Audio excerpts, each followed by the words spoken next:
සුබ දවසක් ඔයාලා හැමෝටම. ගෙවුණු සුමානේ සතියන්තයේ පුංචි වීඩියෝ පෙළක් තමයි අපි ඔයාලට අරන් ආවේ. ඔන්න බලන්නකෝ එහෙනම්. විඩාබර වෙහෙසකාරිය සතියක මනස නිවාලන්නට ඔයාලට පුළුවන් නම් ඔයාලා වෙනුවෙන් චූටි කාලයක් දෙන්න. ඒක තමයි අපි වෙනුවෙන් අපි කරන හොඳම කැපකිරීම.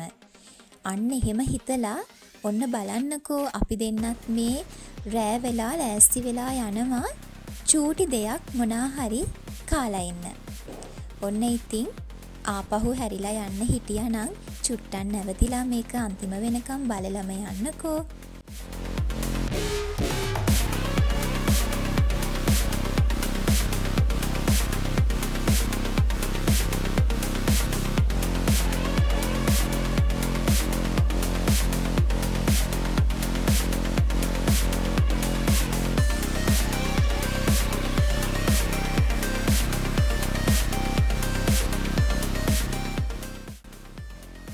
සතියන්තේ නිසා පාරේ නම් වාහන තදබදය වැඩි.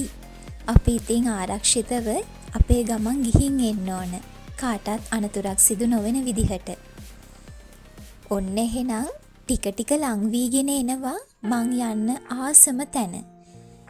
මට පුළුවන් හැම වෙලාවකම මං යන ආසම තැනක් තමයි මේ. අර ඈතින් ඔයාලට පෙහෙන්නේ මෙන්න මේක තමයි එතන. ඊට් ස්ට්‍රීට් කොලොන්නාව.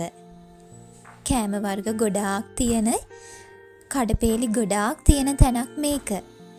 සමහරක් යාළුවෝ නම් ගිහිල්ලා ඇති. මම නිතරම යන තැනක් තමයි මේක. ඔන්න බලන්නකෝ දුවලා ඇවිල්ලා මම නැවතිලා ඉන්නේ මිස්ටර් ෆ්‍රයිස් ස්ටෝල් එක ගාව. මිස්ටර් ෆ්‍රයිස් කියන අපිට කාටවත් අමතක කරන්න බැරි දෙයක් නේ. ඔන්න ඉතින් ඒකට ඕඩර් එකක් දීලා අපි දෙන්න චුට්ටක් වටයක් ගහලා බැලුවා.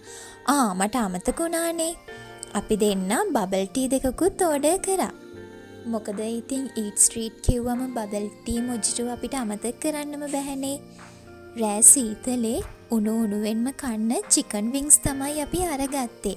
චිකන් වින්ග්ස් එක්ක සැලඩ් එකක්, පරෝටා, අන්න ඒව තමයි ඒ පෝෂන් එකේ තිබුණේ. කෑම නම් රසම රසයි. ඔන්න බලන්නකෝ අපි දෙන්නගේ රසේ තරම කොච්චරක්ද කියනවා නම් මගේ මූණෙම පේනවා නේද ඔයාලට රස කර කන විදිහ. මෙන්න මෙයත් වැඩේ අතාරින්නේ නැහැ. රස වැඩිකමට කිසිම කතා බහක් නැතුව එයත් කාගෙනම යනවා.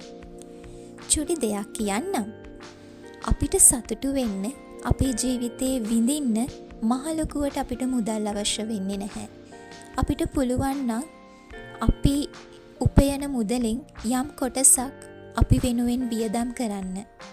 ඒකෙන් මං අදහස් කරන්නේ නැහැ ලොකු තැන්වලට යන්න ඕනේ කියලා. චූටි දෙයක් හරි කාලා බීලා එළියට ගිහිල්ලා විනාඩි 5ක් 10ක් හරි ඉඳලා එද්දි අපේ ඊළඟ සතිය හරි ප්‍රබෝධමත්ව පටන් ගන්න පුළුවන්. පුළුවන් හැමෝම ඒක try කරලා බලන්නකෝ. එක දෙයක් මතක තියාගන්න.